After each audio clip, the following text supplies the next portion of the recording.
E sono dolori che un genitore non dovrebbe mai provare. Parla da mamma il sindaco di Creazzo e a nome di una comunità scossa dalla perdita di Riccardo Gemo, il giovane che avrebbe compiuto 20 anni a dicembre, coinvolto nello schianto che domenica notte sulla rotatoria di Asiago ha strappato alla vita 3 giovanissimi.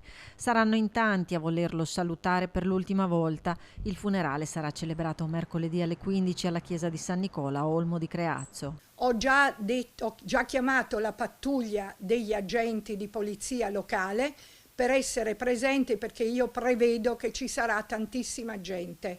In più farò chiudere la piazza di San Nicola proprio per dare la possibilità alle numerose persone che arrivano o di parcheggiare o di trovare spazio proprio per arrivare presso la chiesa. Il sindaco ha già predisposto che le bandiere resteranno a mezz'asta, erano ancora in quella posizione per onorare i carabinieri caduti a Casteldazzano. Un segno comunitario, così come è stato anche in occasione delle 2 gravi perdite subite dalla comunità di Creazzo nel corso del 2025, per cui campeggiano ancora i simboli dei lutti che hanno toccato tutta la comunità.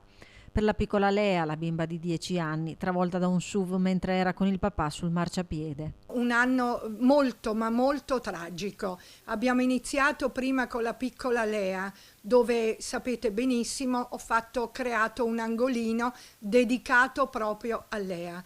Tante volte mi capita di vedere persone che si fermano vicino a questo piccolo altare e fanno anche il segno della croce, lasciano una preghiera. Per Elisa Spadavecchia, la docente in pensione, travolta e uccisa da una ruspa in spiaggia mentre era in vacanza a Cervia, un suo ricordo campeggia in un angolo di verde che lei era solita curare volontariamente. Lei si rendeva utile proprio per la comunità.